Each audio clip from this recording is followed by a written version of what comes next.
بسم اللہ الرحمن الرحیم الحمد للہ رب العالمین والصلاة والسلام علی رسولہ الکریم وعلی آلہ وصحبہ اجمعین ومن تبعہم بإحسان الی یوم الدین وبعد اعوذ باللہ من الشیطان الرجیم بسم اللہ الرحمن الرحیم یا ایہا الذین آمنوا قوا انفسکم واہلیکم نارا وقودها الناس والحجارة عليها ملائكة غلاظ شداد لا يعصون الله ما أمرهم ويفعلون ما يؤمرون وإذ قال لقمان لابنه وهو يعظه يا بني لا تشرك بالله إن الشرك لظلم عظيم ربنا هب لنا من أزواجنا وذرياتنا قرة أعين واجعلنا للمتقين إماما وقال النبي صلى الله عليه وسلم كلكم راع وكلكم مسؤول عن رعيته وقال إذا مات ابن آدم انقطع عنه عمله إلا من ثلاث صدقة جارية أو علم ينتفع به أو ولد صالح يدعو له وقال كل مولود يولد على الفطرة فأبواه يهودانه أو ينصرانه أو يمجسانه. میرے عزیز حاضرین مجلس، میرے عزیز دوستوں اور ساتھیوں اور اس جالیات کے مسئولین، معزز مہمانان گرامی، آج کے اس پروگرام میں اور اس مبارک محفل میں جس موضوع کے تحت مجھے گفتگو کرنے کے لیے کہا گیا ہے وہ موضوع ہے بچوں کی تربیت کیسے کریں.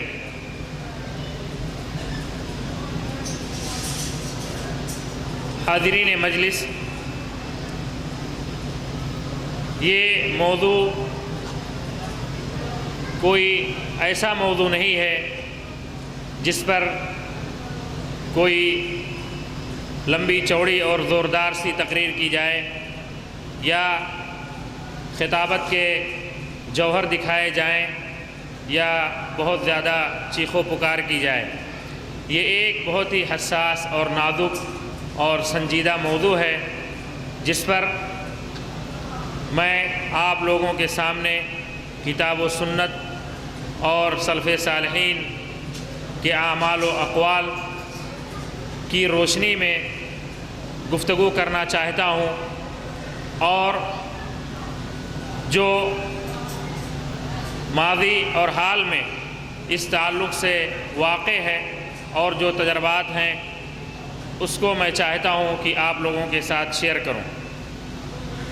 بچوں کی تربیت کیسے کی جائے، یہ بہت ہی اہم موضوع ہے اور جیسا کہ میں نے کہا بہت ہی نازک موضوع ہے. یہ موضوع بہت ہی حساس ہے، ہر آدمی کے لیے بہت ہی ضروری ہے اور ہر شخص کو چاہیے کہ وہ اس تعلق سے آگاہ رہے، بیدار رہے اور جانے کہ یہ جو ہمارے بچے ہیں ان کی ہم کیسے تربیت کریں تاکہ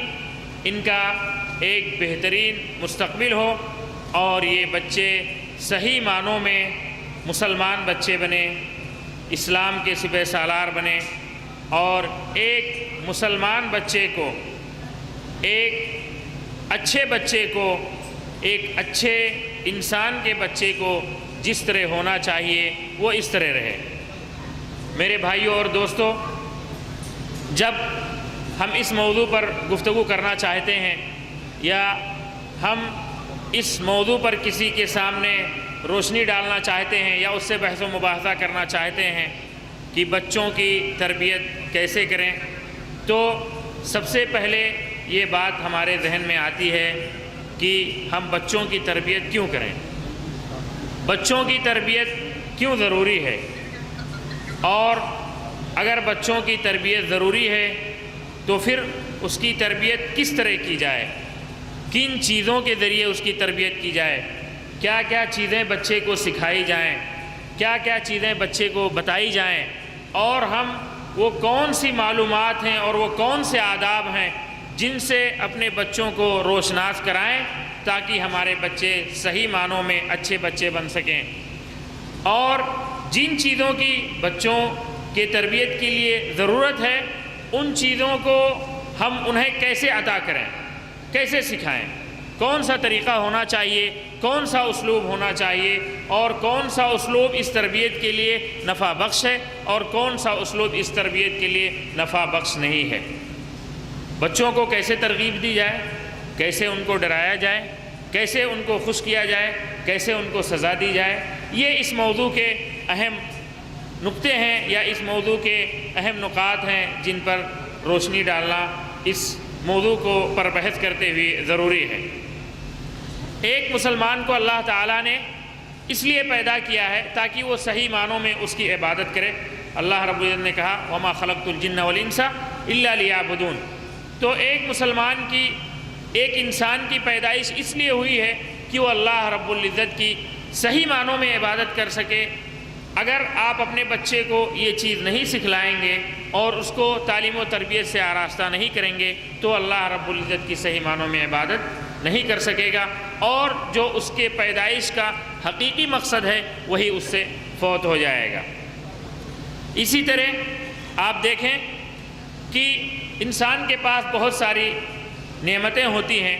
اور بہت سارے اللہ تعالیٰ کے اس پر انعامات ہوتے ہیں، لیکن سب سے اچھی جو نعمت ہے اور جو سب سے اچھا اللہ تعالیٰ کا انعام ہے جو اسے دیا جاتا ہے وہ اولاد ہے۔ جس طرح ہم دیگر چیزوں کے ساتھ اہتمام کرتے ہیں، دیگر چیزوں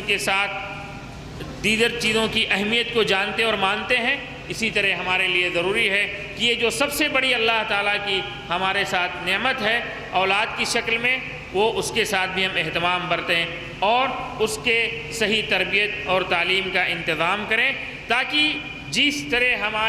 ہمارا اہتمام دیگر چیزوں کے ساتھ جو ہمیں اللہ رب العزت کے ساتھ عطا ہوئی ہے اس کے ساتھ بھی اسی طرح رہے یا اس سے زیادہ رہے۔ ظاہر بات ہے دنیا کی جو نعمتیں ہم کو ملتی ہیں اللہ تعالیٰ سے، چاہے وہ مال کی شکل میں ہو چاہے وہ کسی اور چیز کی شکل میں ہو، اس میں سب سے زیادہ آدمی اہمیت اپنے بچوں کو دیتا ہے۔ تو جب ہم دیگر چیزوں کے ساتھ اہتمام برتتے ہیں تو ہمارے لیے ضروری ہے کہ ہم اپنے بچوں کے ساتھ بھی اہتمام برتیں۔ اسی طرح آپ دیکھیں ایک آدمی جو چیزیں چھوڑ کر کے مرتا ہے اور جو چیزیں چھوڑ کر کے وہ اس دنیا سے جاتا ہے اور جو اس کی میراث ہوتی ہے اس میں سب سے افضل میراث جو ہے اس کے بچے ہیں جن کو وہ چھوڑ کر کے جاتا ہے۔ یہی بچے اس کے کاز کو، اس کے کاروبار کو آگے بڑھاتے ہیں۔ یہی بچے اگر وہ دینی کام سے جڑا ہوا ہے تو اس کے دینی کاموں کو آگے بڑھاتے ہیں۔ یہی بچے اگر وہ دنیاوی کاموں سے جڑا ہوا ہے، اس کا کاروبار ہے، بہت بڑی تجارت ہے، تو اس کو وہ آگے بڑھاتے ہیں۔ اور یہی بچے یا تو آگے اس کے نام کو روشن کرتے ہیں یا تو اس کے نام کو غرق کرتے ہیں، ڈباتے ہیں اور اس کے لیے عار اور شرم کا باعث بنتے ہیں۔ جب یہ بچے ہمارے سب سے بڑی میراث ہیں تو ہمارے لیے ضروری ہے کہ اپنے اس میراث کی ہم اپنی زندگی میں دیکھ بھال کریں اور اس کو اس طرح پروان چڑھائیں کہ ہمارے مرنے کے بعد یہ ہمارے دنیاوی اور اخروی دونوں کاموں کو اچھی طرح آگے بڑھا سکیں اور ہمارے نام کو بجائے اس کے کہ وہ ڈبائیں یا بدنامی کا باعث کریں اس کو روشن کریں۔ اسی طرح آپ دیکھیے کہ اللہ رب العزت کے حدیث شریف کے، اللہ کے رسول صلی اللہ علیہ وسلم کی حدیث شریف کے مطابق یہ بچے ہمارے لیے صدقے جاریہ ہیں، کیونکہ اللہ کے رسول صلی اللہ علیہ وسلم نے فرمایا کہ جب کسی کی وفات ہوتی ہے تو ساری اعمال اس کے منقطع ہو جاتے ہیں، 3 چیزیں بچتی ہیں۔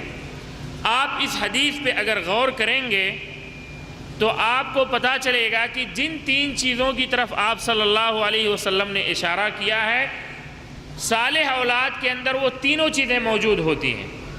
کیونکہ آپ صلی اللہ علیہ وسلم نے حدیث میں یہ کہا کہ جو 3 چیزیں باقی رہتی ہیں جو انسان کے لیے خیر کا باعث بنتی ہیں اور اس کے اعمال اور اس کے اجر کے جاری رہنے کا باعث بنتی ہیں، وہ کیا ہے؟ صدقے جاریہ ہے، یا وہ علم ہے جس سے فائدہ اٹھایا جائے، یا نیک اولاد ہے، صالح اولاد ہے جو اس کے لیے دعا کرے۔ آپ دیکھیں اگر آپ نے اپنے بچے کی اچھی تربیت کی ہے، وہ بچہ آپ کے اچھے کاموں کو آگے بڑھا رہا ہے تو وہ آپ کے لیے صدقے جاریہ ہے،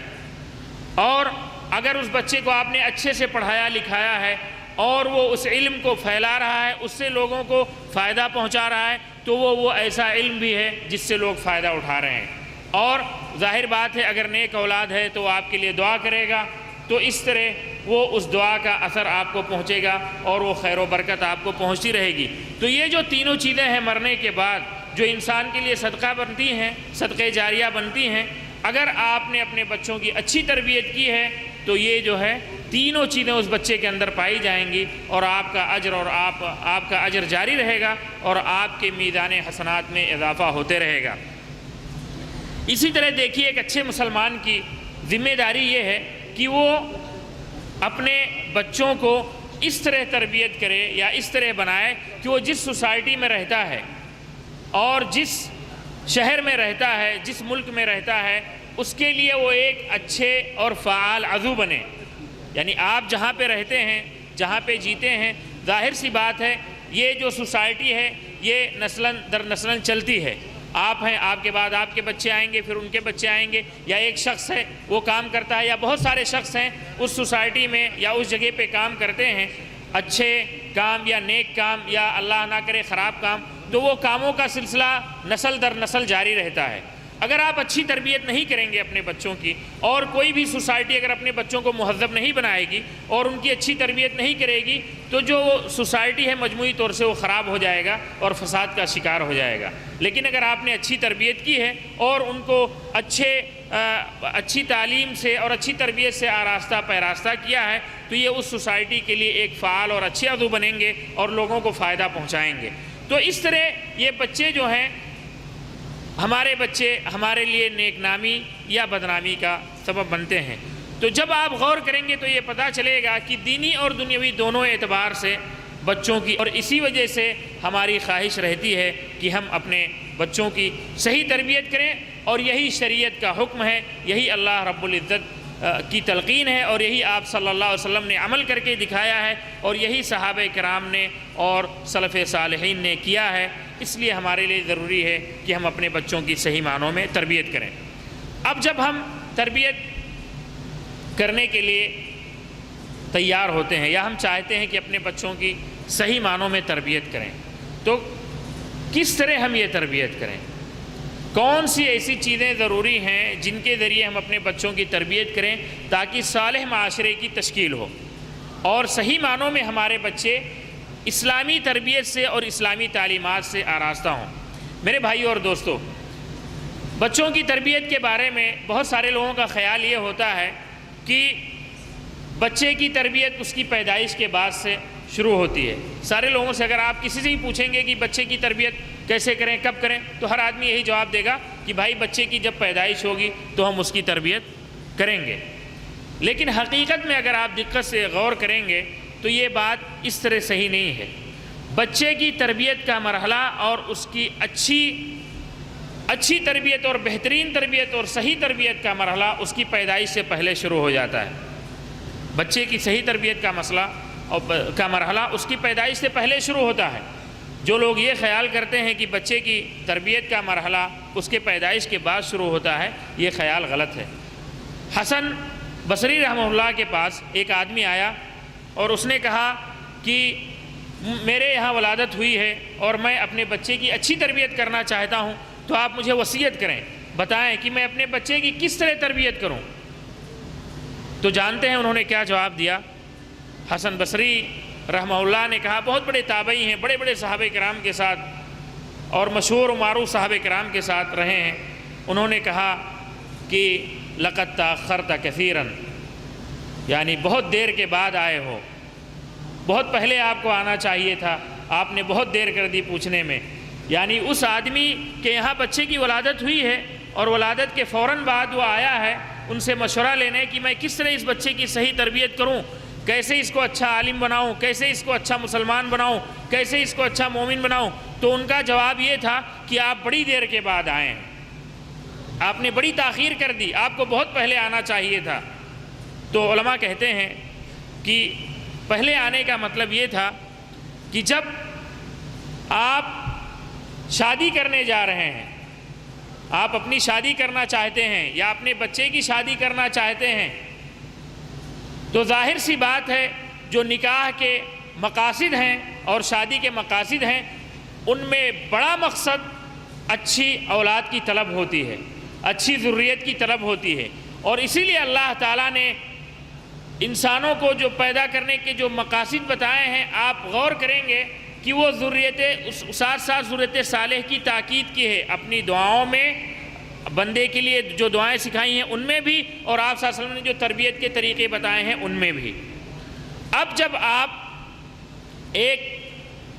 جو کام کرنے جا رہے ہیں، نکاح کرنے جا رہے ہیں یا شادی کرنے جا رہے ہیں، جب اس کے مقاصد میں ایک بڑا مقصد اچھے اولاد کی طلب ہے، تو ظاہر سی بات ہے آپ کو اسی وقت سے غور کرنا پڑے گا کہ میں یہ شادی کہاں کرنے جا رہا ہوں، کیسے کرنے جا رہا ہوں، اور میرا انتخاب کیسا ہونا چاہیے تاکہ مجھے اللہ تعالیٰ صالح اولاد عطا کرے۔ تو حسن بصری رحمہ اللہ کے کہنے کا مطلب یہ تھا کہ آپ کو یہ مشورہ شادی سے پہلے ہی لینا چاہیے تھا، اسی وقت سے یہ مشورہ شروع کرنا چاہیے تھا، لیکن آپ نے دیر کر دی۔ اس لیے دیکھیے آپ صلی اللہ علیہ وسلم نے کیا کہا کہ محبت کرنے والی اور زیادہ بچے پیدا کرنے والی عورت سے شادی کرنا چاہیے۔ اسی طرح دوسری حدیث میں آپ نے کیا سکھایا کہ عورتوں سے جن بنیاد پر شادی کی جاتی ہے اور جن بنیاد پر عموماً لوگ شادی کرتے ہیں وہ فلاں فلاں فلاں اور یہ چیزیں ہیں، لیکن آدمی کو دین کو ترجیح دینا چاہیے۔ تو یہ جو آپ صلی اللہ علیہ وسلم نے یہ چیزیں سکھلائی ہیں، یہ اسی لیے تاکہ جو آپ کی آنے والی نسل ہو، جو آپ کے آنے والے بچے ہوں، وہ صالح اور نیک اور سچے مسلمان اور اچھے مسلمان بنیں۔ اب اگر آپ اپنی شادی کی جو ترجیحات ہیں اس میں آپ نے مال کو رکھا ہے، دولت کو رکھا ہے، حسب نسب کو رکھا ہے، شہرت اور کسی اور چیز کو رکھا ہے، اور دین کو آپ نے نہیں رکھا ہے، تو پھر آپ کی یہ خواہش ہو کہ میرے بچے بھی بہت اچھے ہوں، اس خواہش کی یہ ایسا لگتا ہے کہ آپ کی خواہش جو ہے کہیں نہ کہیں درست نہیں ہے۔ لیکن اگر آپ کو حقیقت میں یہ خواہش ہے کہ آپ کو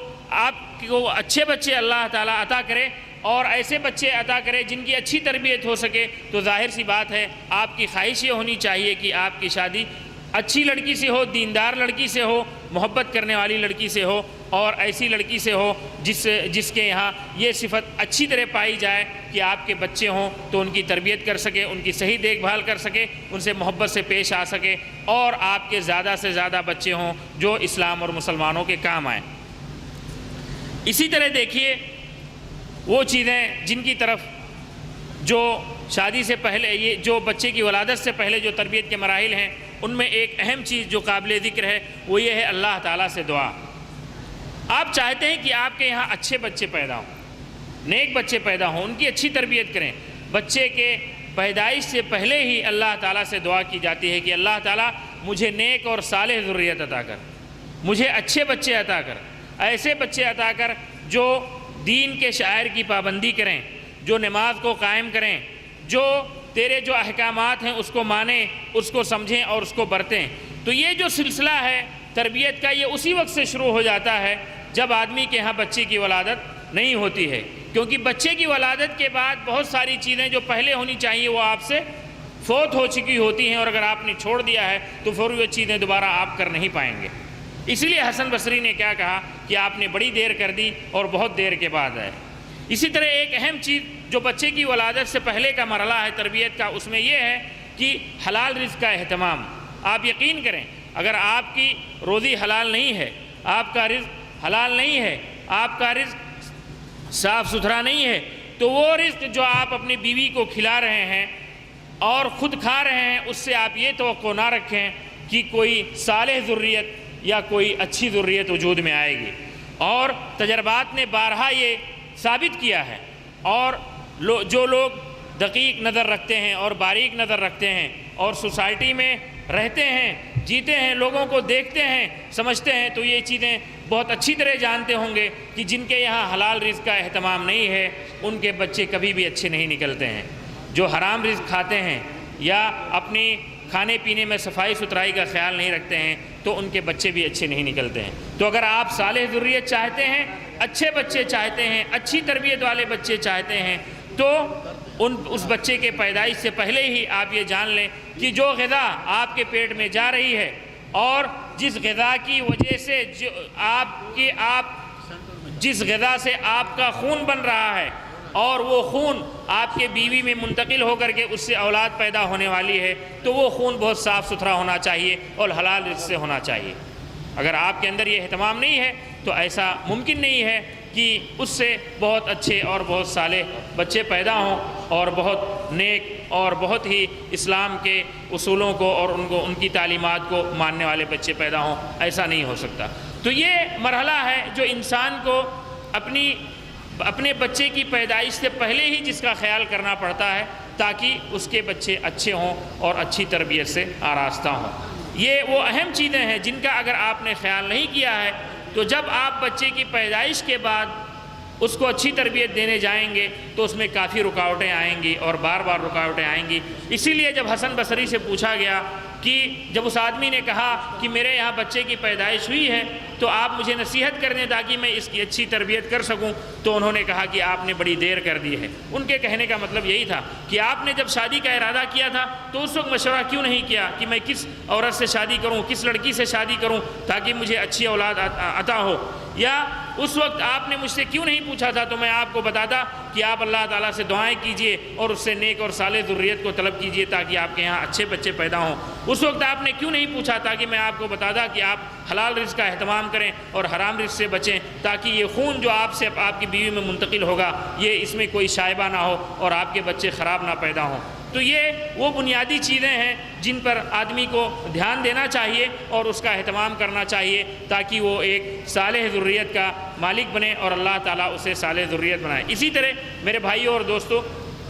آدمی کو اپنی اولاد کے بارے میں ہمیشہ یہ احتساب کرنا چاہیے اور اللہ تعالیٰ سے امید رکھنی چاہیے کہ اللہ تعالیٰ جو اس کو اولاد دے، نیک اولاد دے اور یہ اولاد اسلام کی اور مسلمانوں کی خدمت کریں اور اس کے دین کی خدمت کریں اور صحیح معنوں میں جو اللہ تعالیٰ کی عبادت ہے اس کو بچا لائیں۔ جب یہ نیک نیتی آپ کے ساتھ ہوگی تو آٹومیٹک جو اس کے لیے جو چیزیں کرنی چاہیے آپ کریں گے اور آپ کی اس نیک نیتی کی وجہ سے اللہ تعالیٰ آپ کو توفیق دے گا اور اچھی توفیق دے گا تاکہ آپ اچھی طرح اپنے بچوں کی تربیت کر سکیں اور وہ چیزیں جو آپ عام حالات میں نہیں کر سکتے ہیں اللہ تعالیٰ کے فضل و کرم سے آپ کرنے پر قادر ہوں گے۔ یہ مرحلہ ہے بچے کی ولادت کے پہلے کا جس پر آدمی کو دھیان دینا چاہیے۔ اب بچے کی پیدائش آپ کے گھر میں ہوتی ہے، آپ چاہتے ہیں کہ میں اس بچے کو اچھا عالم بناؤں، اچھا مسلمان بناؤں، اچھا مومن بناؤں، میرا یہ بچہ بڑا ہو کر کے میرے لیے صدقہ جاریہ بنے، اسلام اور مسلمانوں کے کام آئے، جس سوسائٹی میں رہ رہا ہے اس سوسائٹی والوں کے لیے ایک اچھا خادم اور اچھا اور فعال عضو بنے۔ ایسا نہ ہو کہ یہ میرے نام کو غرق کر دے، میرے لیے دھبا بن جائے، میرے لیے عیب بن جائے۔ تو آپ کے لیے ضروری ہے کہ آپ کچھ بنیادی چیزوں کا خیال کریں اور وہ چیزیں اس بچے کو سکھلائیں اور بتائیں بچپن ہی سے، اس کے چھوٹی عمر ہی سے، تاکہ وہ چیزیں اس کے دل و دماغ میں نقش ہو جائیں اور اس کے ذہن و دل میں بیٹھ جائیں، اور جوں جوں وہ بڑا ہوتے جائے آپ اسی اعتبار سے اس کی صحیح تربیت کرتے جائیں تاکہ وہ آگے چل کر کے جس طرح آپ ایک صالح اولاد چاہتے ہیں وہ صالح اولاد بنے۔ اس میں سب سے پہلی چیز یہ ہے کہ اس کی تعلیم و تربیت کا بندوبست۔ آپ اپنے بچے کو اچھی تربیت دینا چاہتے ہیں، دو چیزوں کی طرف آپ کو دھیان دینا پڑے گا۔ پہلی چیز تعلیم ہے کہ اس کی تعلیم کیسی ہو۔ دیکھیے اللہ تعالیٰ نے سب سے پہلی وحی میں پڑھنے کا حکم دیا۔ یہ جو پڑھنے کا حکم دیا گیا یہ ایسے ہی نہیں دیا گیا، اس کی اہمیت اور اس کی ضرورت کو دیکھتے ہوئے دیا گیا۔ یقین کریں اگر کوئی آدمی پڑھا لکھا نہیں ہے، کوئی بچہ پڑھا لکھا نہیں ہے، آپ خود غور کریں اور سوچیں کہ آج کے اس معاشرے میں وہ کیا کر سکے گا۔ اگر کوئی آدمی پڑھا نہیں ہے تو آج کے اس معاشرے میں، اس سوسائٹی میں اس کی کیا اوقات ہوگی، اس کی کیا قیمت ہوگی۔ تو سب سے پہلے ضروری ہے کہ آپ اس کو پڑھائیں، اور پڑھانے کے بعد اس کو تعلیم دینے کے بعد ضروری ہے کہ ساتھ ہی ساتھ اور اس مرحلے کے بعد بھی اس تعلیم کا جو اصل مقصد ہے وہ ہے اس کی صحیح تربیت، اس کی صحیح تربیت کریں۔ اگر کوئی آدمی بہت زیادہ پڑھا لکھا ہے، بہت زیادہ پڑھ لیا ہے، یا آپ نے اپنے بچے کو خوب پڑھایا ہے، خوب سکھایا ہے، لیکن اس علم کی روشنی میں اس کی تربیت نہیں ہوئی ہے اور اس کو اس نے قبول کر کے اس پر عمل نہیں کیا ہے، تو جان لیجئے اس علم کا کوئی فائدہ نہیں ہے، اور نہ اس علم کی کوئی برکت اس کے عمل سے اور اس کے قول و فعل سے ظاہر ہوگا، شدید مساءلت اور باز پرس کا سبب بنے گا۔ اور یہی وہ دو چیزیں ہیں، تعلیم اور اس تعلیم کی روشنی میں اس کی صحیح تربیت، صحیح عادات اور صحیح اخلاق سے اس کی روشناسی کی۔ سب سے پہلے آپ جب اپنے بچے کو تعلیم دینا چاہتے ہیں تو اس کو دینی تعلیم دیں، شرعی تعلیم دیں، اور شریعت کے احکام سے اور اس کے اصولوں سے اس کو آراستہ کرائیں۔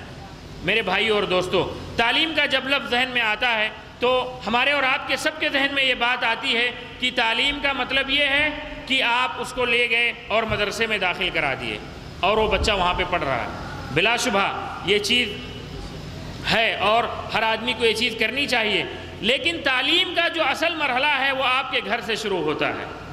تعلیم کا جو اصل مرحلہ ہے وہ آپ کے گھر سے شروع ہوتا ہے، ماں کی گود سے شروع ہوتا ہے، پھر مدرسے کی باری آتی ہے اور پھر کالج اور یونیورسٹیوں میں وہ لڑکا پڑھتا ہے اور تعلیم حاصل کرتا ہے۔ اسی طرح تربیت کا مرحلہ، اس تعلیم کے جو اثرات کا مرحلہ ہے وہ بھی وہیں سے شروع ہوتا ہے اور وہیں سے شروع ہو کر کے آگے دھیرے دھیرے آگے تک بڑھتا جاتا ہے، یہاں تک کہ وہ آدمی خود اس لائق ہو جاتا ہے کہ دوسروں کو تعلیم سے آراستہ کرتا ہے اور دوسروں کو سکھاتا ہے۔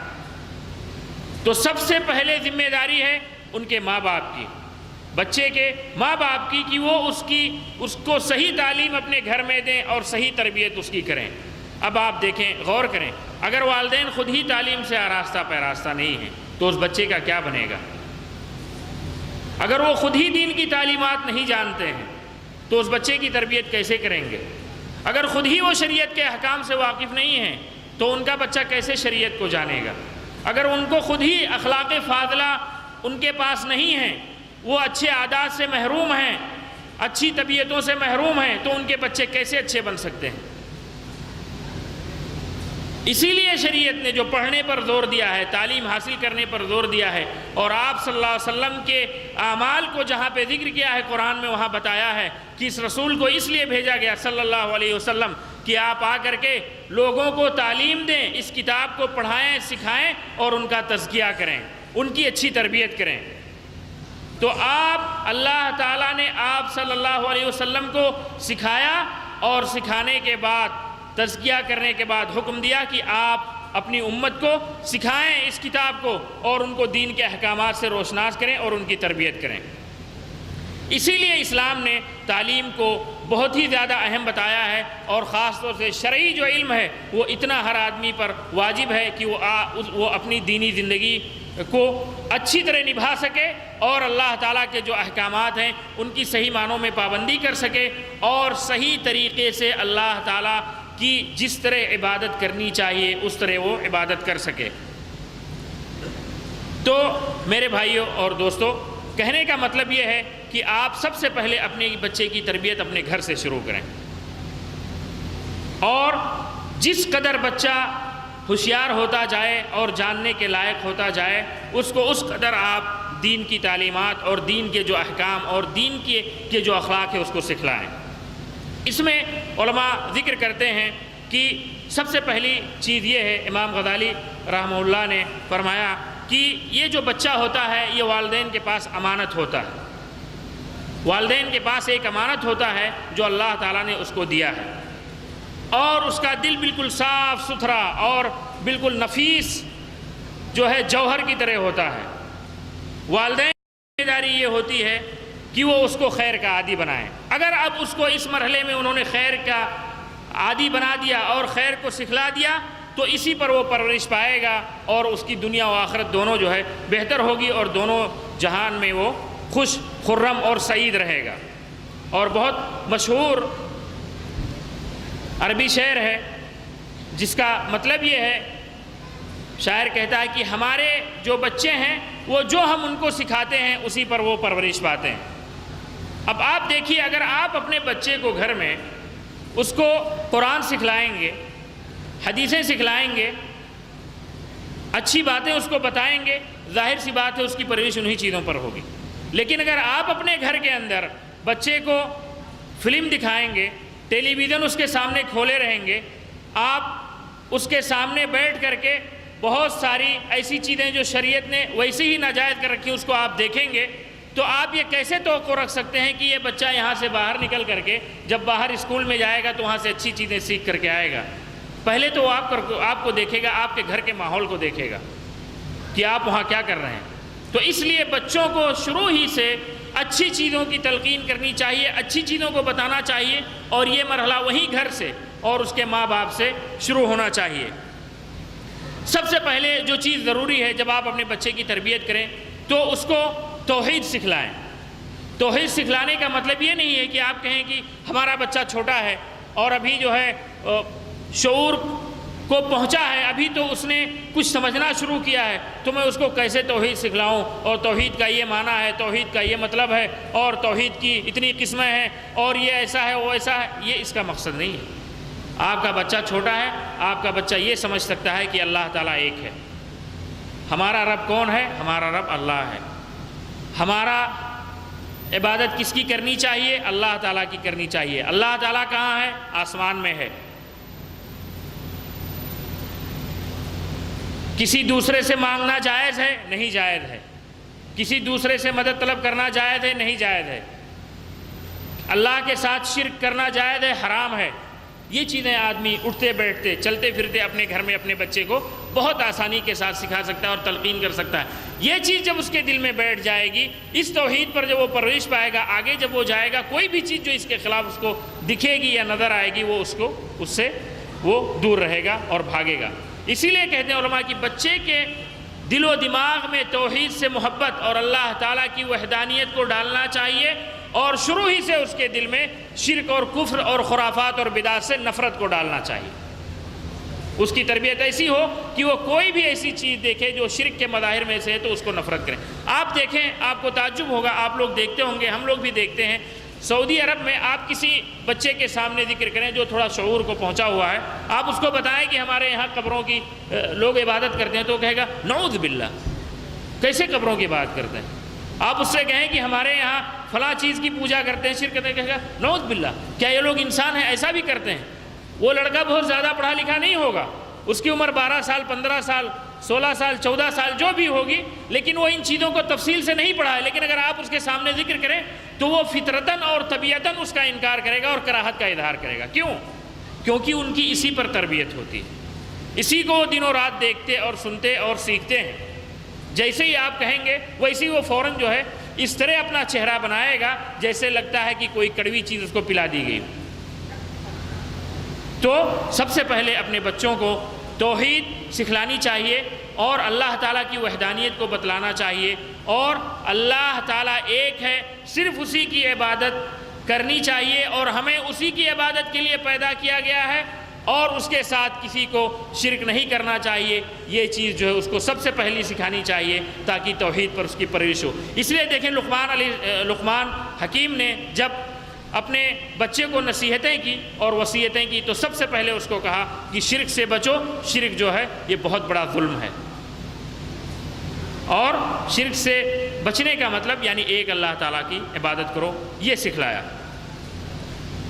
اسی طرح اپنے بچے کے دل میں شروع سے جب وہ شعور کو پہنچنے لگے، آپ کی ذمہ داری ہے، والدین کی ذمہ داری ہے کہ وہ اللہ اور اس کے رسول کی محبت کو اس کے دل میں ڈالیں،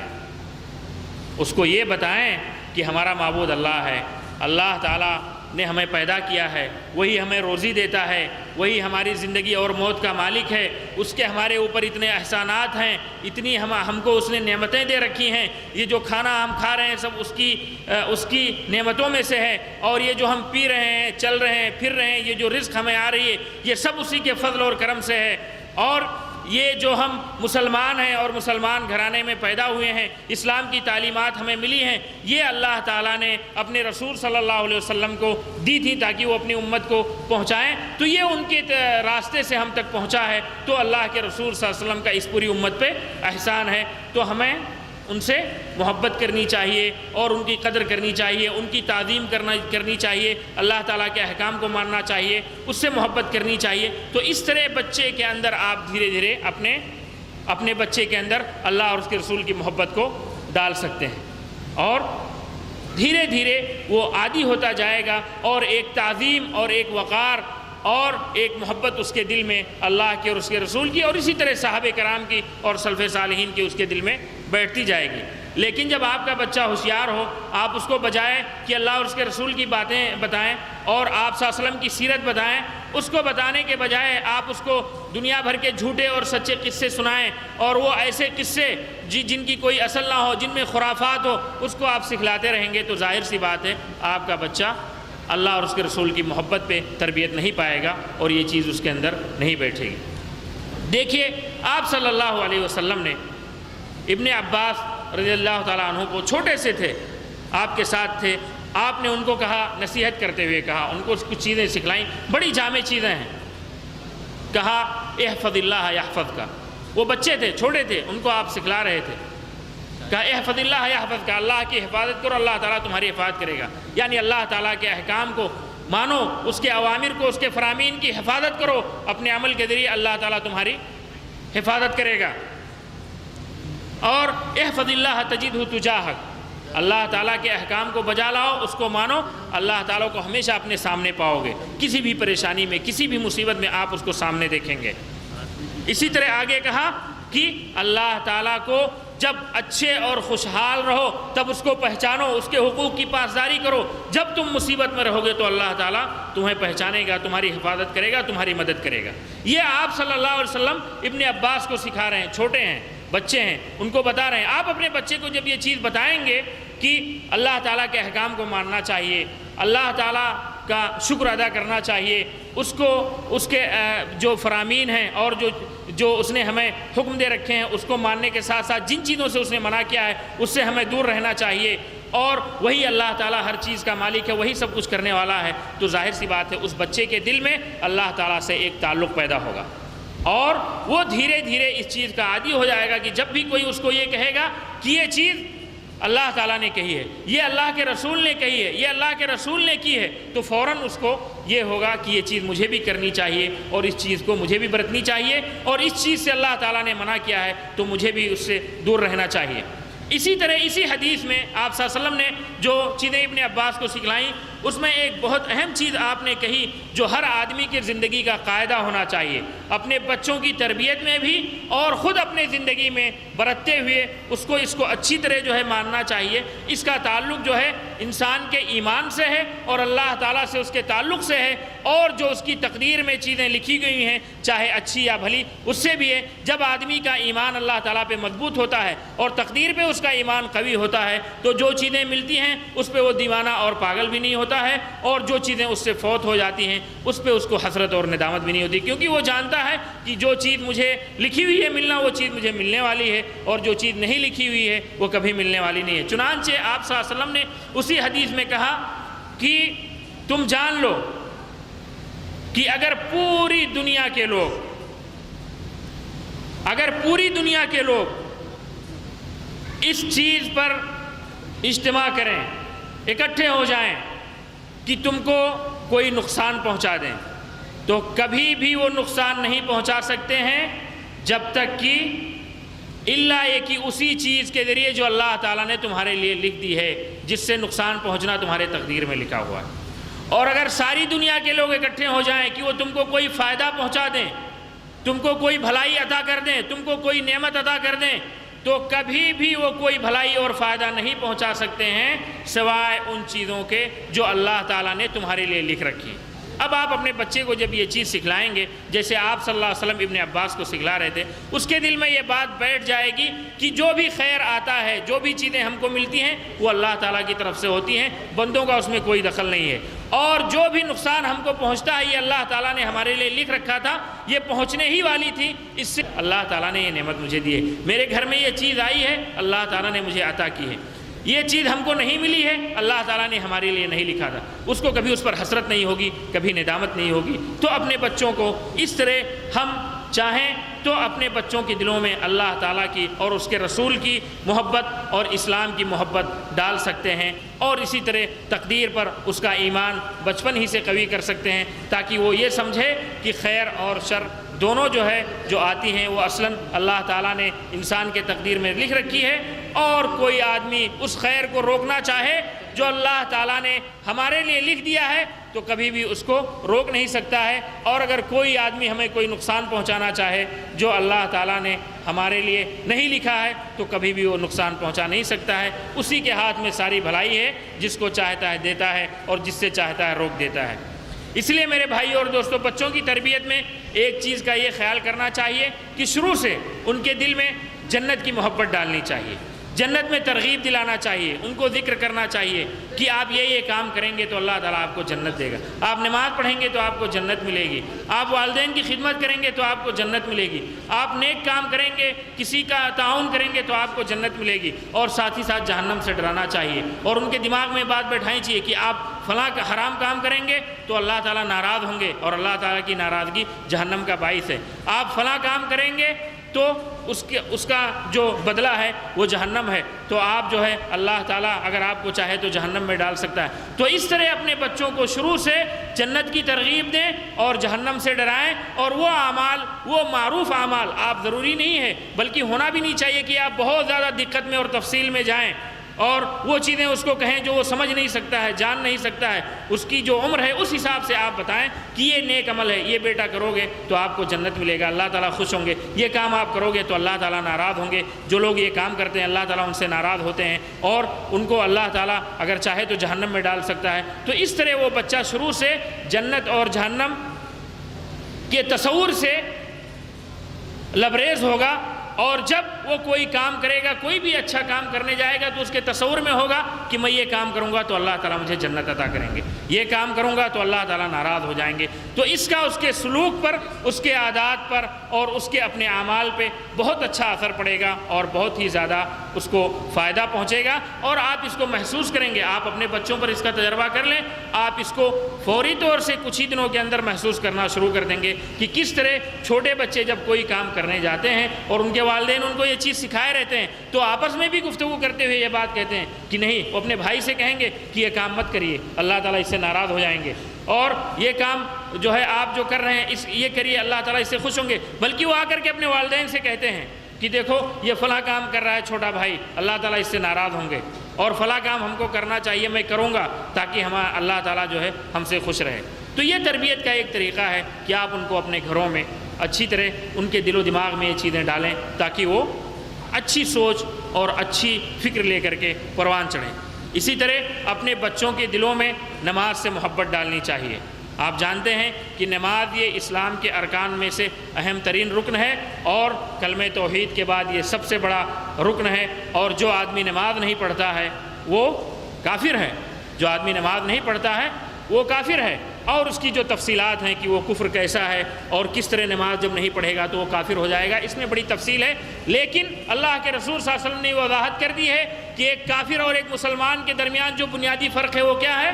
نماز ہے۔ اتنی اہم چیز ہے، آپ کو چاہیے کہ اپنے بچے کو شروع ہی سے جب وہ اس لائق ہو جائے شرعی اصولوں کی روشنی میں کہ وہ نماز پڑھ سکتا ہے، اس کو آپ نماز پڑھائیں، نماز کی عادت ڈالیں، اور جب اس عمر کو پہنچے جہاں اس پر نماز فرض ہے تو اس کو آپ زبردستی نماز پڑھانے کے لیے لے جائیں، اور کوشش کریں کہ آپ اس کو اپنے ساتھ مسجد میں لے جائیں اور لے جا کر کے اس کو نماز پڑھوائیں، اس کو اس کا طریقہ صحیح سے سکھلائیں، وضو کیسے بنایا جاتا ہے، نماز کیسے پڑھی جاتی ہے، نماز کے فوائد کیا ہیں، نماز کیوں ضروری ہے اور ہم نماز کیوں پڑھتے ہیں، یہ ساری چیزیں اس کو موٹے موٹے انداز میں اور بہت جو معروف چیزیں ہیں اس روشنی میں سمجھانی چاہیے تاکہ وہ اس چیز کو سمجھ سکے اور یہ محبت اس کے دل میں ہو۔ اور اسی لیے دیکھیے جو ایک مسلمان کی دعائیں ہیں ان دعاؤں میں بھی اللہ تعالیٰ نے یہ چیز سکھائی ہے کہ اپنے بچوں کے لیے جب وہ دعا کرے تو یہ دعا کرے کہ اللہ تعالیٰ مجھے صالح ذریت عطا کر، نماز کا پابند بنا، اور میرے بچوں کو بھی نماز کا پابند بنا۔ ایک عورت کا قصہ ہے، بہت مشہور واقعہ ہے کہ کسی نے محسوس کیا کہ اس کے جتنے بچے ہیں وہ سارے کے سارے نماز کے بڑے پابند ہیں، چھوٹے چھوٹے بچے، بڑے بچے نہیں، چھوٹے چھوٹے بچے نماز کے بہت بڑے پابند ہیں۔ جب بھی اذان کا وقت ہوتا ہے فوراً نماز کے لیے چلے جاتے ہیں، وضو بناتے ہیں، ٹھنڈی ہو گرمی ہو ان کو کوئی اس سے فرق نہیں پڑتا ہے۔ کسی نے اس سے پوچھا کہ یہ جو ہے ایسا کیوں ہے، یہ آپ کے بچے اتنی زیادہ نماز کے پابند کیوں ہیں؟ اور مجھے بہت تعجب ہوتا، تو اس نے کہا کہ جب تک میں حمل سے تھی پورے حمل کے دوران میں یہ دعا کرتی رہی کہ اللہ تعالیٰ مجھے اور میرے بچوں کو نماز کا پابند بنائے، تو اس دعا کی برکت سے اللہ تعالیٰ نے اس کے بچوں کو ایسا بنا دیا کہ وہ بچے بغیر کسی کے کہے ہوئے جو ہی نماز کا وقت ہوا مسجد کی طرف رخ کر لیتے ہیں۔ رب اجعلنی مقیم الصلاۃ ومن ذریتی وتقبل دعا، کہ اللہ تعالیٰ مجھے اور میرے بچوں کو نماز کا پابند بنا۔ تو دیکھیے اس عورت کی اس دعا سے حمل کے دوران یہ فائدہ ہوا اور اللہ تعالیٰ نے اس کی دعا کو قبول کی کہ وہ بچے جو ہے نماز کے پابند ہو گئے۔ اس لیے لوگ مشورہ دیتے ہیں کہ بچے کی پیدائش سے پہلے جس طرح آپ اہتمام کرتے ہیں دعاؤں کا اور ساری چیزوں کا، حمل کے دوران کا جو فترہ ہوتا ہے وہ بہت ہی اہم ہوتا ہے اور بہت ہی نازک مرحلہ ہوتا ہے بچوں کی تربیت کے لیے، اور بچوں کے اوپر جو اثرات پڑتے ہیں، اور یہ چیز شریعت کے جو اصول ہیں، جو ضوابط ہیں، جو تعلیمات ہیں، ان کو پڑھنے سے بھی یہ چیز سمجھ میں آ جاتی ہے، اور آپ صلی اللہ علیہ وسلم کے جو توجیحات ہیں اور سلف صالحین کے جو اعمال ہیں اس کو پڑھنے سے بھی یہ چیز سمجھ میں آتی ہے، اور جو جدید تحقیقات ہیں، جو طبی تحقیقات ہیں، ان کو بھی آپ پڑھیں گے تو آپ کو یہ چیز سمجھ میں آ جائے گی کہ یہ مرحلہ بہت اہم ہوتا ہے، اور شریعت نے جو تلقین کی ہے اس سلسلے میں وہ بہت ہی اہم ہے۔ چنانچہ آدمی کی خواہش ہونی چاہیے اور عورت کی خواہش ہونی چاہیے کہ جب وہ حمل سے ہو تو اس دوران خاص طور سے، ویسے تو ایک مسلمان کا وطیرہ ہے اور یہ اس کی عادت ہونی چاہیے کہ وہ برے اعمال سے اور ان چیزوں سے بچے جس سے اللہ اور اس کے رسول نے منع کیا ہے، لیکن اس فترے میں اگر اس کی خواہش ہے کہ اس کے بچے صالح اور نیک پیدا ہوں تو زیادہ سے زیادہ اس فترے میں اس کو نیک اعمال کرنے چاہیے اور برے اعمال سے بچنا چاہیے، اور وہ چیزیں جو درست نہیں ہیں اس کو نہیں کرنی چاہیے۔ زیادہ سے زیادہ قرآن پڑھنا، زیادہ سے زیادہ ذکر و اذکار کرنا، نماز کی پابندی کرنا، صدقہ و خیرات کرنا، اور جو دیگر اچھے اعمال ہیں اس فترے میں اور زیادہ کرنا چاہیے، اور جو دوسری دیگر چیزیں ہیں جن سے بچنا چاہیے، غیبت کرنا، چغلی کرنا، کسی کی برائی کرنا، تو ان سے بچیں۔ تو آپ کو یہ محسوس ہوگا، یا جو تعلیمات ہیں ہمارے لیے، یا بلکہ جو رپورٹیں ہیں طبی وہ یہ بتلاتی ہیں کہ والدین کا جو سلوک ہوتا ہے حمل کے دوران اس کے اثرات بچے پر براہ راست پڑتے ہیں۔ تو وہ جب آپ چاہتے ہیں کہ آپ کا بچہ نمازی ہو، اس دوران بھی جو ہے اس کی ماں کو نماز کا اور اس کے باپ کو پابند ہونا چاہیے۔ آپ کا بچہ نیک ہے، اس دوران بہت زیادہ اہتمام کرنا چاہیے نیکیوں کا اور اچھائیوں کا، کثرت سے قرآن کی تلاوت کرنی چاہیے، کثرت سے خیرات کے کام کرنے چاہیے۔ آپ دیکھیں گے کہ آپ کا بچہ پیدا ہوگا تو انشاءاللہ ان چیزوں کا عادی ہوگا، یا آسانی سے آپ اس کو عادی بنا لے جائیں گے۔ ایسا نہیں عورت حمل میں ہے تو جو طبی اور جو جدید جو چیزیں مہیا کرنی ہیں وہ آپ اس کو مہیا کر رہے ہیں، اور جو روحانی چیزیں ہیں جو اس بچے کی دنیا اور آخرت کے لیے اصل ہیں ان چیزوں سے آپ غفلت برت رہے ہیں۔ یہ چیز بہت غلط ہے، اور اس کا بچے کی ولادت کے بعد جو ہے بہت منفی اثر پڑتا ہے۔ اسی طرح ایک اہم چیز جو ہے بچوں کی تربیت میں جس کا خیال کرنا چاہیے وہ قرآن کریم کے ساتھ ان کا اہتمام۔ آپ بچے کو جب وہ بولنے کے لائق ہو جائے اور یاد کرنے کے لائق ہو جائے آپ اس کو قرآن یاد کروائیں، جو بھی ٹوٹی پھوٹی زبان میں وہ یاد کر سکے۔ سورہ فاتحہ ہے، معوذتین ہیں، سورہ اخلاص ہے، جو چھوٹی چھوٹی صورتیں ہیں آپ اس کو یاد کرائیں اور بچے کو تلقین کریں۔ آپ دیکھیں گے بچے دھیرے دھیرے، جو لوگ اس کا اہتمام کرتے ہیں دھیرے دھیرے اس کو یاد کر لیتے ہیں۔ آپ ان سے سنیں گے 3 سال کا بچہ ہے، 4 سال کا بچہ ہے، 5 سال کا بچہ ہے، 6 سال کا بچہ ہے، ماشاءاللہ بہت ساری صورتیں ان کو یاد ہوتی ہیں کیونکہ ان کے والدین یاد کراتے ہیں۔ قرآن کسی بھی مسلمان کو اپنی کامیابی کا تصور کرنا ہی نہیں چاہیے بغیر قرآن کے۔ قرآن یہ اللہ تعالیٰ کی کتاب ہے۔ قرآن پہ آپ اگر غور کریں گے تو آپ حیرت اور تعجب میں پڑ جائیں گے کہ قرآن میں کیا کیا چیزیں ہیں۔ ہر طرح کی چیزوں میں جو شریعت میں ہیں، علوم سے لے کر کے اور علاج تک اللہ تعالیٰ نے اس کے اندر جمع کر دی۔ ہر علم کو آپ پائیں گے، آپ اس کے اندر احکام بھی پائیں گے، اور اس کے اندر زبان بھی پائیں گے، سیرت بھی پائیں گے، قصے بھی پائیں گے، کہانیاں بھی پائیں گے، ڈانٹ اور پھٹکار بھی پائیں گے، بشارتیں بھی پائیں گے،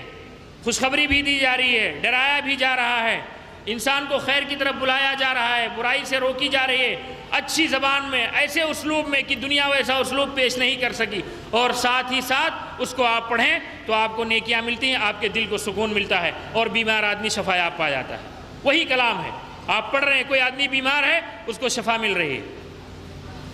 اور کوئی آدمی پریشان حال ہے، بے چین ہے، سکون نہیں مل رہا ہے، اس کو پڑھ رہا ہے تو اس کے دل کو سکون مل رہا ہے۔ یہ کلام اللہ ہے۔ اگر آپ اس چیز کو شروع سے نہیں برتے، اپنے بچوں کو شروع سے نہیں سکھلا رہے ہیں، قرآن کا عادی نہیں بنا رہے ہیں، اس کو حفظ نہیں کروا رہے ہیں، اس کو یاد نہیں کروا رہے ہیں، اس کو اس کا معنی اور مفہوم نہیں بتا رہے ہیں، اس کو اس کی اہمیت نہیں بتا رہے ہیں، تو آپ کیسے توقع کر سکتے ہیں کہ آپ ایک صالح بچے، آپ ایک اچھا اور نیک بچہ بنائیں، یا آپ کا بچہ ایک بہت ہی نیک اور اچھا بچہ ہو؟ ممکن ہی نہیں ہے۔ قرآن کے اتنے برکات اور اتنے فوائد ہیں کہ آپ اگر اس کو لکھنے لگیں تو کئی مجلدات درکار ہیں، آپ تصور نہیں کر سکتے ہیں، سوچ نہیں سکتے ہیں۔ صرف آپ کی ذمہ داری یہ ہے کہ آپ اس کو پڑھیں اور ان فوائد سے آپ بہراور ہوں، اور اپنے بچوں کو پڑھائیں اور آپ کے بچے ان فوائد کو حاصل کریں۔ اور قرآن کو چھوڑنے کی جو محرومی ہے اور جو شقاوت ہے، اس کا بھی آپ تصور نہیں کر سکتے ہیں۔ کوئی گھر جو ہے ایسا ہو ہی نہیں سکتا کہ وہ خوشحال اور سعید رہے۔ خوشحال کا مطلب میرے بھائیوں یہ نہیں ہے کہ آپ کے پاس بہت زیادہ مال و دولت ہو۔ خوشحال کا مطلب یہ ہے کہ آپ کا دل پرسکون ہو اور آپ سعادت مندی کے ساتھ زندگی بسر کر سکیں۔ ایسا ممکن ہی نہیں ہے کہ قرآن کو آپ چھوڑ دیں اور اس سے بے رغبتی کریں، اس میں زہد دکھائیں اور آپ پرسکون بھی رہیں، خوشحال بھی رہیں۔ ایسا ممکن نہیں ہے۔ آپ اگر چاہتے ہیں خوشحال رہیں اور آپ کے بچے خوشحال رہیں، سعید رہیں، خوش بخت رہیں، نیک بخت رہیں، تو آپ کے لیے ضروری ہے کہ قرآن کے ساتھ اہتمام کریں اور قرآن ان کو پڑھائیں، قرآن ان کو سکھائیں اور قرآنی تعلیمات پہ ان کو چلنا سکھائیں اور اس کا خوگر بنائیں۔ اور قرآن جب ان کو سکھائیں تو ایک اہم چیز ہے جس کی طرف توجہ ہونی چاہیے، جو لوگ نہیں کر پاتے ہیں، آپ اس کا معنی اور مطلب بھی بتاتے رہیں۔ آپ نے قرآن پڑھا دیا الحمدللہ رب العالمین، بچے کو کچھ بھی نہیں پتا ہے کہ اس کا مطلب کیا ہے۔ اس کو نیکی ملے گی، اس کے فوائد بھی حاصل ہوں گے، لیکن جس پیمانے پر اس کا فائدہ ہونا چاہیے وہ فائدہ اس کو کبھی بھی نہیں پہنچ پائے گا۔ آپ بتائیں کہ بیٹا آپ نے پڑھا الحمدللہ رب العالمین، اس کا مطلب یہ ہے کہ تمام تعریفیں اللہ تعالیٰ کے لیے ہیں۔ الرحمن الرحیم، یہ آپ نے یاد کیا، اس کا مطلب یہ ہے کہ اللہ تعالیٰ بہت زیادہ مہربان اور رحم کرنے والا ہے۔ کیسے مہربان ہے، کیسے رحم کرنا ہے، چھوٹے بچوں کو بتانا کوئی مشکل نہیں، وہ فلسفیوں کی طرح ہر چیز میں نقطہ نہیں نکالتے ہیں۔ آپ ان کو بتائیں کہ اللہ تعالیٰ اس طرح رحیم ہے، اس نے ہمارے ساتھ یہ احسانات کیے ہیں، یہ مہربانیاں کی ہیں، اس طرح رحمان ہے، اس نے ہمارے ساتھ یہ کی ہیں۔ اسی وقت آپ اس کو قرآن بھی سکھلائیں گے، یاد بھی کرائیں گے، اور اللہ تعالیٰ کی محبت بھی اس کے دل میں آپ ڈالتے رہیں گے، اور بالکل خالص جو ایک صاف ستھری تربیت ہوتی ہے اس تربیت پہ آپ اس کو لے کر کے آ جائیں گے اور وہ اس تربیت سے بہراور ہوگا۔ اسی طرح اپنے بچوں کو دعائیں یاد کرانی چاہیے، قرآن کے ساتھ ساتھ اذکار یاد کرانے چاہیے، اور دعاؤں اور اذکار کو بھی یاد کراتے وقت اس چیز کا خیال رہنا چاہیے کہ وہ ان کو سمجھیں کہ وہ کیا ہیں، وہ کیا کہہ رہے ہیں۔ آپ بچے کو دعا یاد کرا رہے ہیں ربنا آتنا فی الدنیا حسنہ وفی الآخرۃ حسنہ وقنا عذاب النار، وہ اس کا مطلب ہی نہیں جانتا ہے، تو جو اس کا شعور ہونا چاہیے اس دعا کے ساتھ، وہ شعور کیسے بن سکتا ہے؟ خود ہمارے وہ بھائی جو دعائیں کرتے ہیں اور اس کا مطلب اور مفہوم نہیں سمجھتے ہیں، تو آپ سوچیں کہ اللہ تعالیٰ سے جب آدمی طلب کرتا ہے یا کوئی چیز مانگتا ہے، اگر اس کو وہ سمجھ ہی نہیں رہا ہے کیا مانگ رہا ہے، تو اللہ تعالیٰ تو بہت فیاض اور رحیم اور کریم ہے اور شفیق ہے، وہ آپ کو وہ نعمت دے دے گا جو آپ مانگ رہے ہیں قبول کر کے۔ لیکن وہ جو آپ کا شعور ہونا چاہیے اور مانگتے وقت جو آپ کی پوزیشن ہونی چاہیے اور جو آپ کے دل میں جو آپ کے دل کی کیفیت ہے، وہ جو کیفیت ہونی چاہیے وہ کبھی نہیں پیدا ہو سکتی ہے۔ آپ اللہ تعالیٰ سے کہہ رہے ہیں ربنا آتنا فی الدنیا حسنۃ وفی الآخرۃ حسنہ وقنا عذاب النار، آپ اس کا مفہوم ہی نہیں سمجھ رہے ہیں، تو یہ جو طلب ہے اور آپ کے دل میں جو تڑپ ہے اس طلب کے لیے وہ کبھی بھی پیدا نہیں ہو سکتا ہے۔ تو اس لیے چاہیے کہ آپ جب بچوں کو یہ چیز سکھلائیں تو ساتھ ہی ساتھ اس کا مفہوم بھی بتلا دیں کہ بیٹا یہ دعا ہے ربنا آتنا فی الدنیا حسنۃ وفی الآخرۃ حسنہ وقنا عذاب النار، اس کا مطلب یہ ہے کہ اللہ تعالیٰ ہمیں دنیا و آخرت میں بھلائی دے اور ہم کو آخرت کے عذاب سے بچا۔ وہ ہو سکتا ہے دعا بھول جائے، لیکن یہ جو مفہوم آپ اس کے دل میں بیٹھا دیں گے اس کو نہیں بھولے گا، وہ ضرور یاد رکھے گا، اور اسی لیے اگر وہ چیز اس کو نہیں یاد ہے تو وہ اپنی زبان میں اس چیز کو اللہ تعالیٰ سے طلب کر سکتا ہے، اور اللہ تعالیٰ ہر چیز کو سمجھنے اور جاننے والا ہے، وہ ہر زبان کو جانتا ہے، ہر چیز کو سمجھتا ہے، معافی ضمیر کو بھی جانتا ہے اور سمجھتا ہے، تو جو زبان سے کی گئی دعا ہے وہ تو بہت بڑی چیز ہے، تو وہ اس کو قبول کرے گا۔ اسی طرح میرے بھائیوں اور دوستوں، ایک بہت اہم چیز جو تربیت میں کارگر ہے وہ قصے ہیں، قصے اور کہانیاں اپنے بچوں کو سنانا۔ بچے عموماً چھوٹے ہوتے ہیں تو مطالبہ کرتے ہیں کہ ہم کو قصہ سنائیے، کہانی سنائیے۔ جب وہ تھکے رہتے ہیں، تھک جاتے ہیں، تو ان کی خواہش ہوتی ہے آپ ان کو قصہ سنائیں۔ اب ان کو آپ جو ہے ایسے قصے سنائیں، ایک بکری تھی، ایک شیر تھا، اور ایک چور تھا، اور ایک راجا تھا، اور یہ سب خرافات جو جھوٹی قسم کی کہانیاں جن کے گڑھی گئی، یہ بالکل جو ہے بالکل تربیت کے منافی ہیں۔ اور انہی قصوں سے جڑی ہوئی چیز ہے جو آگے میں ذکر کروں گا، جو قصے وہ آپ سناتے نہیں ہیں، وہ ٹیلی ویژن میں دیکھتے ہیں یا انٹرنیٹ پہ دیکھتے ہیں، اس طرح کے گمراہ کن قصے، اور وہ جو ایک فکری الغار ہے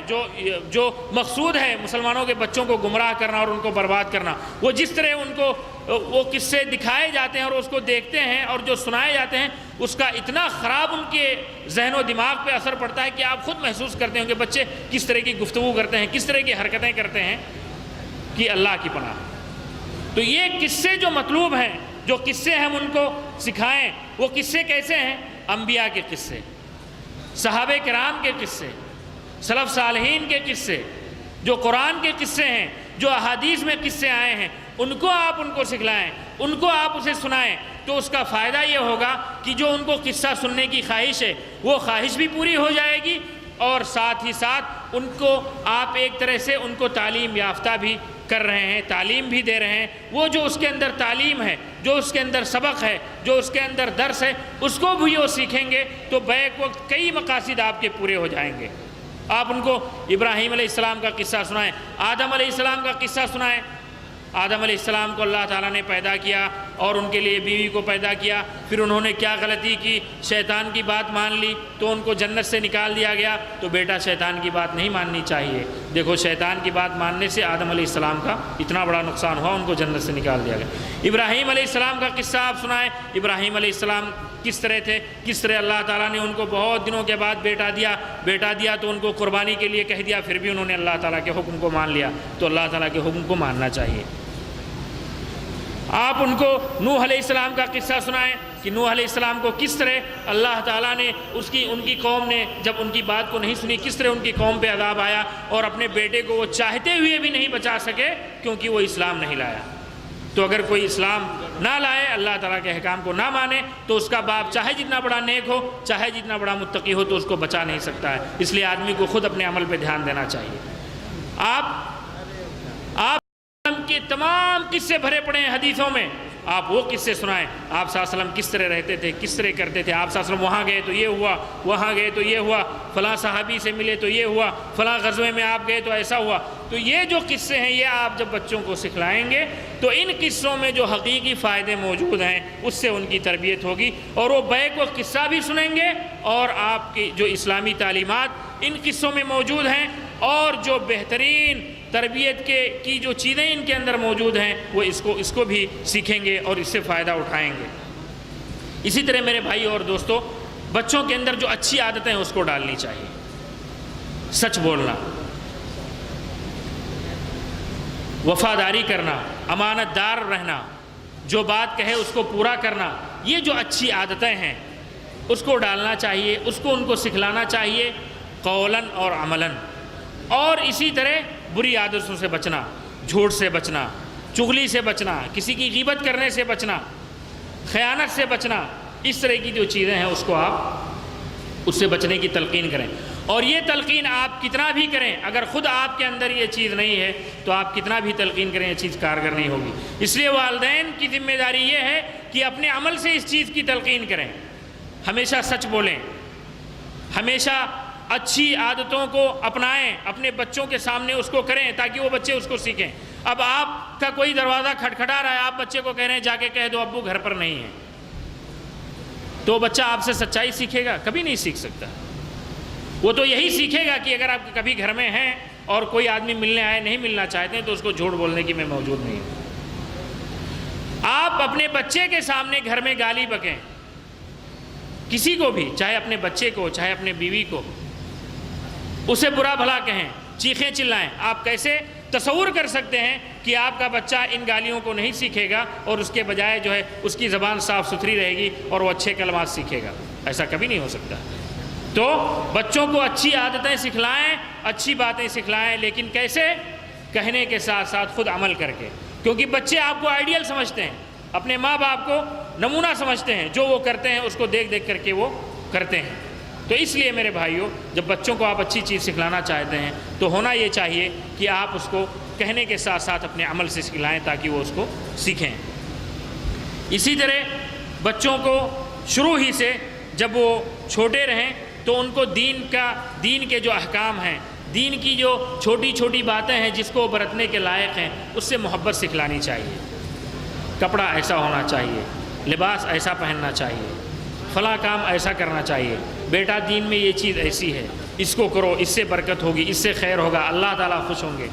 تو بچے جو دین کی چھوٹی چھوٹی چیزیں ہیں، جو احکام ہیں، اس کو وہ شروع سے برتنے کے لائق ہو جاتے ہیں۔ دیکھیے ایک عجیب سا قصہ آپ کو تعجب ہوگا، بچوں کو بہت ساری چیزیں جو ہم سکھاتے ہیں گھر میں، اس میں ایک چیز ہے صفائی اور ستھرائی۔ صفائی اور ستھرائی یہ اسلام میں ایک بہت ہی اہم چیز ہے، اور طہارت کو نصف ایمان کہا گیا ہے۔ اب آپ سوچیں اگر آپ کا گھر گندا ہے اور آپ کی بیوی گھر کا کوئی پرواہ نہیں کرتے، ایسی جو کوڑا ہے جہاں پڑا ہوا ہے، جو کپڑا ہے وہ جہاں ہے پڑا ہوا ہے، بستر ایسے ہی الٹا سیدھا رکھا ہوا ہے، آپ اپنے بچے کو کتنا بھی کہیں گے کہ صفائی ستھرائی سے رہو، تو وہ صفائی کا جو مفہوم اس کے ذہن میں جائے گا وہ وہی جو اس کو دیکھ رہا ہے اپنے گھر میں، کوئی دوسرا مفہوم اس کے ذہن میں نہیں بیٹھے گا۔ تو آپ صفائی کر کے جب اس کو سکھلائیں گے تو اس کو سیکھے گا۔ ایک عجیب واقعہ ہے، کوئی سعودی لڑکا تھا، وہ ایک صاف ستھرے ماحول میں رہتا تھا۔ جب وہ برطانیہ میں گیا پڑھنے کے لیے تو وہ پڑھ رہا تھا، تو جس لانڈری میں اپنے کپڑے دھلاتا تھا وہاں کوئی لڑکی کام کرتی تھی۔ کچھ دنوں کے بعد وہ اسلام لے آئی، تو اس سے پوچھا گیا کہ وہ اسلام کیوں لائی، تو اس نے بتایا کہ یہ جو لڑکا ہمارے پاس کپڑا لاتا ہے، اس کی صفائی ستھرائی دیکھ کر کے میں بہت تعجب کرنے لگی کہ یہ کس دین کو مانتا ہے اور یہ کیوں ایسا کرتا ہے۔ تو جب اس نے اس سے پوچھا اور ساری تفصیل اس سے بات کی تو اس نے بتایا کہ ہمارے دین میں یہ حکم دیا گیا ہے کہ ہم صفائی ستھرائی سے رہیں، تو اس لیے میں صفائی ستھرائی کا اہتمام کرتا ہوں۔ تو اس لڑکی نے کہا یہ کتنا اچھا دین ہے جو ہم کو صاف ستھرا رہنا سکھاتا ہے۔ اس کے بعد اس نے اس میں پڑھنا شروع کیا، بہت ساری چیزیں اس نے جانی اور وہ اسلام لے آئی۔ اب آپ اگر اس کا اہتمام نہیں کرتے ہیں اور اپنے ذات سے لے کر کے اپنے بچوں تک، تو ظاہر سی بات ہے کہ ایک بڑے خیر سے محروم بھی ہیں، اور دوسروں کو آپ یہ جو اچھی تعلیم ہے اس کو آپ منتقل بھی نہیں کر سکتے ہیں۔ اسی طرح میرے بھائی اور دوستو، وقت کافی کم ہے، بلکہ وقت جو ہے پورا ہو گیا ہے۔ کچھ چیزیں میں بہت تیزی کے ساتھ جو بہت ضروری بتانا چاہتا ہوں۔ اس زمانے میں ایک جو بہت بڑی بیماری ہے وہ انٹرنیٹ ہے، جو ہمارے گھروں میں سب کے گھر میں موجود ہے، اور انٹرنیٹ کی وجہ سے جو دوسرے بہت قسم کے جو آپس میں رابطہ کرنے کے جو ویب سائٹیں ہیں یا جو طریقے ہیں، چاہے وہ فیس بک ہو، واٹس ایپ ہو، ٹویٹر ہو، یا اور جو دیگر چیزیں ہیں، خود موبائل بذات خود بغیر انٹرنیٹ کے، یہ چیز جو ہے اللہ تعالیٰ کی حقیقت میں بہت بڑی نعمت ہے۔ آدمی اس سے چاہے تو فائدہ اٹھائے، دین کا کام کرے، دعوت کا کام کرے، اپنے بچوں کو اچھی اچھی چیزیں سکھائے، اچھی اچھی کہانیاں ان پہ لا کر کے ڈال دے، وہ دیکھیں سیکھیں، اچھی اچھی جو چیزیں ہیں، جو برامج ہیں، پروگرام ہیں، ان کو ان کے ذریعے سکھلا سکتا ہے انٹرنیٹ سے، ٹیلی ویژن سے۔ لیکن جو چیز دیکھنے میں آتی ہے وہ اس کے برعکس دیکھنے میں آتی ہے۔ اکثر ایسا ہوتا ہے کہ والدین کی بد احتیاطی کی وجہ سے ان کے بچے اس چیز کی وجہ سے انتہائی زیادہ بگڑ جاتے ہیں۔ چھوٹے سے بچے کے پاس موبائل ہے، اس کو موبائل کی کون سی ضرورت ہے؟ جب وہ ٹی وی پر وہاں بیٹھا ہوا ہے یا انٹرنیٹ پہ بیٹھا ہوا ہے، کون سی کہانیاں دیکھ رہا ہے؟ وہ قصے اور کہانیاں دیکھتا اور سنتا ہے جو یورپ سے اور امریکہ سے اسی لیے بنائی جاتی ہیں اور بنا کے عرب ممالک میں بھیجی جاتی ہیں، اور دوسری جگہوں پر کہ یہ مسلمان بچے دیکھ دیکھ کے ان کو برباد ہوں۔ چوری، زناکاری، عشق، غرام، محبت، ناجائز تعلقات، اور اس کے ساتھ ساتھ مار دھاڑ، خون، قتل۔ اس کا نتیجہ یہ نکلتا ہے کہ ایک طرف ان کے اخلاق برباد ہوتے ہیں، دوسری طرف ان کی طبیعت بگڑ جاتی ہے۔ آپ گھر میں بھی دیکھیں گے جب انٹرنیٹ بند ہے تو آپس میں مار دھاڑ شروع کرتے رہتے ہیں، وہ اس کو پاؤں سے مار رہا ہے، اس کو ہاتھ سے ڈھکیل رہا ہے، اس کو۔ تو یہ ان کے اندر ایک عجیب سی جو ہے متشددانہ ذہنیت جو ہے پیدا ہوتی ہے ان چیزوں کو دیکھ کر کے۔ اسی طرح ہمارے لیے اور خود ہمارے چھوٹے بچوں کو آپ دیں گے 24 گھنٹہ موبائل پکڑے ہوئے ہیں، اسی میں کچھ دیکھ رہا ہے، کسی کو کچھ بھیج رہا ہے، کسی کو کچھ کر رہا ہے، اسی کے سامنے بیٹھا ہوا ہے۔ یہ جو چیز ہے حقیقت میں بہت ہی خطرناک ہے، اور اگر اس پہ آپ کنٹرول نہ کر سکے تو آپ کے بچوں کو بگاڑنے میں بہت بڑا اس کا کردار ہے۔ اس وقت بچہ تھوڑا سا وہ ہوا اچھا پڑھنے لکھنے لگا یا کوئی اچھا نمبر لایا تو بجائے اس کے کہ اس کو کوئی دینی وہ انعام دیں، اس کو جا کر کے جو ہے آئی پیڈ لے آئے کہ یہ لو بیٹا اس کے اندر گیم ڈال کے لایا ہوں، یہ گیم کھیلو۔ وہ کون سے گیم ہیں آپ دیکھیے، وہ اسلامی ہیں؟ اس سے بچوں کا کوئی اسلامی فائدہ ہونے والا ہے؟ اور زیادہ خوش ہو گئے تو وہ پتہ نہیں کون سا کھیل آتا ہے، پلے اسٹیشن اور کیا کہتے ہیں اس کو، جا کر کے وہ لے آئے۔ اب وہ جو اس کے اندر ہیں، ایک دن میں اپنے ساتھی سے پوچھا، وہ لے کر کے آیا تھا، میں نے کہا اس کے اندر کیا ہے ذرا مجھے دکھاؤ۔ وہ عجیب کھیل ہیں، عجیب گیم ہیں، عجیب چیزیں ہیں جو کچھ تصوراتی کچھ غیر تصوراتی۔ وہ بچہ آپ کا چھوٹا سا، اس کا ذہن ابھی اتنا بڑا ہے، اس کو دیکھے گا کیا حالت بنے گی اس کی۔ تو گھر میں کیا کرتے ہیں، اس کو بند کرنے کے بعد اپنے بھائیوں ہی سے مار دھاڑ خون قتال شروع کیے رہتے ہیں جتنا وہ کر پاتے ہیں۔ اس پہ بہت کنٹرول کرنے کی ضرورت ہے اور اس کو ایجابی بنانے کی ضرورت ہے۔ اسی انٹرنیٹ کو آپ اپنے بچوں کے لیے خیر کا ذریعہ بنا سکتے ہیں۔ ان کو کوئی چیز سکھانا ہے، قرآن آپ اس پہ چالو کر دیں، قرآن لگا دیں، جو اچھے قصے کہانیاں، جو اسلامی قصے اور کہانیاں بنائے گئے ہیں ان کی تربیت کی، اس کو آپ لگا دیں، اس کا عادی بنائیں۔ اور اس کے علاوہ ان کو جو ایسی جو چیزیں ہیں جو نقصان پہنچائیں اس کو استعمال نہ کرنے دیں، نہ ان کو آپ کھلا چھوڑیں کہ وہ جب آپ گھر میں نہیں ہیں تب بھی اسٹارٹ کریں، اس کو دیکھیں اور اپنا وقت ضائع کریں اور اپنے اخلاق کو ضائع کریں۔ اسی طرح میرے بھائیوں اور دوستوں، اپنے بچوں کو جب آپ خیر کے کام سکھلائیں تو کوشش یہ کریں آپ کہ عملاً اس کو کر کے دکھائیں۔ جیسے آپ بتا رہے ہیں، ایک بہت اہم چیز ہے جس کی طرف میں اشارہ کرنا چاہتا ہوں۔ آدمی اپنے گھر میں رہتا ہے، اپنے بچے کو آپ سکھلا رہے ہیں، بلکہ اس کی خواہش ہوتی ہے کہ یہ بچے جب بڑے ہوں تو ہمارے ساتھ نیکی کریں، ہمارے ساتھ اچھا سلوک کریں۔ اب آپ اس کو چاہتے ہیں، کہتے بھی ہیں، لیکن خود آپ کا سلوک جو آپ کے والدین کے ساتھ ہے وہ اچھا نہیں ہے۔ کبھی بھی ایسا نہیں ہو سکتا ہے کہ آپ کا خود کا سلوک اپنے والدین کے ساتھ اچھا نہ ہو اور آپ کا بچہ جو ہے وہ بڑا ہو کر کے آپ کے ساتھ اچھا سلوک کرے۔ دونوں طرح سے نہیں ہو سکتا ہے۔ پہلی چیز جو شران ہے، اللہ تعالیٰ کبھی بھی توفیق نہیں دے گا الا ان یشاء اللہ لحکمتہ البالغہ، کہ ایک وہ آدمی جو اپنے والدین کے ساتھ بدسلوکی کرتا ہو اس کے بچے اس کے ساتھ حسن سلوک کریں۔ دوسری بات، وہ بچہ خود جب آپ کو دیکھے گا کہ آپ اپنے والدین کے ساتھ بدسلوکی کرتے ہیں تو وہ خود بھی آپ کے ساتھ بدسلوکی کرے گا اور اسی کا عادی بنے گا۔ جس لہجے میں آپ بات کریں گے اس لہجے میں بات کرے گا، جس طرح کا آپ تعاون کریں گے اس طرح کا تعاون کرے گا۔ ایک عجیب و غریب وہ ویڈیو ہے جو چلتے رہتا ہے، میرے خیال سے بہت سارے لوگوں نے دیکھا ہوگا، لیکن اس کے اندر بڑی عجیب عبرت ہے۔ ایک بچہ جو ہے کوئی چیز پینٹ کرتے رہتا ہے اپنے پیپر پہ، تو اس کا باپ دیکھتا ہے ایک بہت شاندار سا بنگلہ بنائے ہوئے ہے، تو کہتا ہے یہ کیا ہے بیٹا؟ تو کہہ رہا ہے کہ یہ میں اپنے لیے ایک بنگلہ بنایا ہوں، گھر بنایا ہوں۔ چھوٹا سا بچہ ہے، وہ ڈرائنگ کیے ہوئے، رسم کیا ہوا ہے اپنے کاپی پر۔ تو وہ کہتا ہے، وہ باپ جو ہے کہتا ہے کہ بیٹا یہ کمرے ومرے دیکھتا ہے، تو کہتا ہے اس میں ہمارا کمرہ کہاں ہے؟ تو اسی کاپی میں دور جو ہے ایک چھوٹا سا بنائے رہتا ہے، کہتا ہے یہ آپ کا کمرہ ہے۔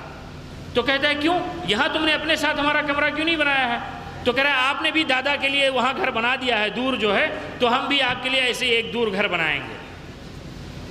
تو آپ نے اپنے باپ کے ساتھ اس طرح کیا ہے، آپ کا بیٹا بھی وہی کرنے والا ہے، اور اس سے زیادہ کی توقع آدمی کو رہنی نہیں چاہیے۔ تو کوئی بھی خیر کا کام آپ اپنے بچے کو سکھلا رہے ہیں، سب سے بہتر یہ ہے کہ آپ خود عمل کر کے سکھلائیں تاکہ آپ کا بچہ جو ہے اس کو سیکھے۔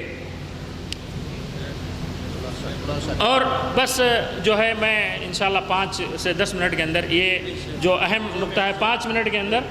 یہ بتاؤں کہ جو ہے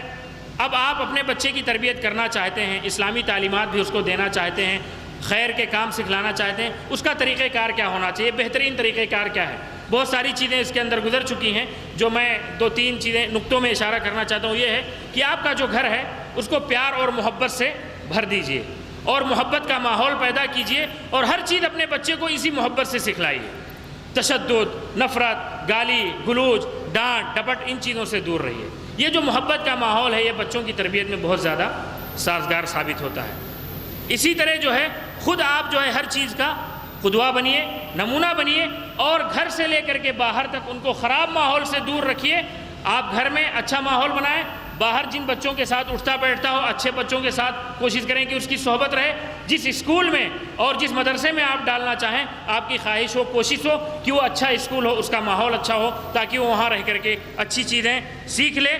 اور اسی طرح اپنے بچوں کے کچھ مطالبات ہوں، ان کی طلب ہو، دوسروں کو وہ دیکھتے ہیں، تو ہر وہ جو جائز طلب ہے اور آپ کے بس میں ہے تو اس کو آپ ضرور پوری کریں۔ اگر آپ اپنے بچوں کی جائز طلب کو نہیں پوری کریں گے اور بخالت سے کام لیں گے تو دوسروں کو حسرت سے دیکھیں گے، دوسروں کے گھر میں چوری کریں گے، دوسروں کے گھر میں جائیں گے تو لالچی انداز میں ہر چیز کو پکڑیں گے، اٹھائیں گے، دیکھیں گے اور آپ کے لیے بے عزتی کا سبب بنیں گے۔ اس لیے ان کی جو جائز خواہشیں ہوں ان کی حتی الامکان آدمی کو چاہیے کہ وہ خود پوری کرے۔ اسی طرح جو ہے بچوں کو ضرورت سے زیادہ ان کے اوپر بوجھ نہ ڈالیں، جس کے وہ لائق ہوں اسی چیز کو آپ جو ہے بنائیں اور اسی چیز کا ان کو جو ہے عادی بنائیں، اور ان کے ساتھ اچھی گفتگو کریں، ہر بات میں ماشاء اللہ، بارک اللہ، سبحان اللہ، اس طرح کی گفتگو کریں تاکہ وہ بچے ان چیز کو سیکھیں۔ اور ایک بہت ہی اہم نقطہ ہے جو ہم سے اور آپ سے سب سے جو غلطی سرزد ہوتی ہے وہ یہ ہے کہ گھر میں جب آدمی جیتا ہے تو اس کے جو ہے اختلافات ہوتے ہیں اپنے گھر میں، اپنی بیوی سے کبھی خلاف ہو گیا، کوئی بات ہو گئی،